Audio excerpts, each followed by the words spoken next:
Welcome to this week's Fighting Scots Sports Report. I am Tyler Trumbauer. The football team got Edinboro's 2015 fall sports season underway last week at Sox Harrison Stadium. The Scots welcomed St. Joe's of Indiana to Edinboro for the first ever meeting between the two schools. The Pumas got on the board first with a 43-yard field goal from Gavin Voss there. Now down 10-0 in the second quarter, Boro struck gold here with this play near the goal line as he rolled right and connected with freshman tight end Justin Kempka on a 2-yard pass for Boro's first score of 2015. The Scots went into the locker room trailing 10-7 but failed to get it going in the second half. An Austin Reese field goal did not tie it up at 10 to start the third quarter, but that was it for Boro. Puma quarterback Wade Bertrand shed a few tackles here and capped off a 5-play drive with this touchdown scamper, taking a 17-10 lead, a lead St. Joe's would never relinquish. Sisson struggled throughout the night, throwing 4 interceptions in the contest, just like one right here into the St. Joe's defense, as the Pumas of St. Joe's went on into this one in the Thursday night 2015 season opener over Boro for the 30-10 season opening victory. The Scots welcome Shippensburg to Edinboro this Saturday for its 2015 PSAC opener. That game is set to kick off at noon and can be heard on WFSC 88.9, edinboronow.com, or with the TuneIn app. It also can be watched live on ETV or edinboro.tv. The women's soccer team was the next group of Fighting Scots to get the 2015 season underway, as the ladies kicked off with Clarion just 1 hour after the football team.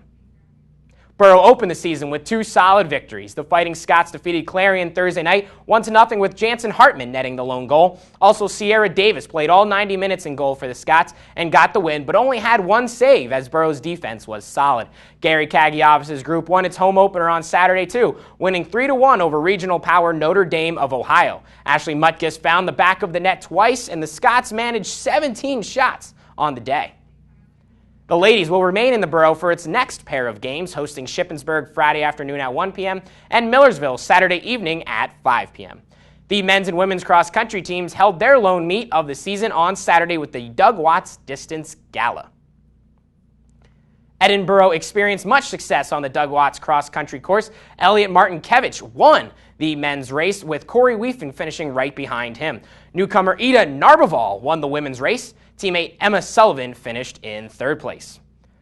Both Elliot and Ida won PSAC male and female athletes of the week for their wins. The teams will be going to Michigan State now for the Spartan Invitational next Friday. The women's volleyball team got their season underway on Friday, just a day after the women's soccer and volleyball teams, as they opened the season up at the Hall of Fame City Challenge in Canton, Ohio, this past Friday and Saturday. The ladies went 3-1 during their 2 days at the event. They started off with 3 straight wins over Concord, Urbana, and Malone before falling to Northwest Missouri State. Challen Litweiler, Sydney Trathan, and transfer Victoria Severo led the way for Boro. The ladies are in action next at the Virginia State Tournament this Friday and Saturday. One last note, the tennis teams will compete in the PSAC Singles and Doubles Championships this weekend in Bloomsburg. That's all for this week. Be sure to follow us on Twitter at ETV Sports to stay up to date on all the latest Boro athletic happenings.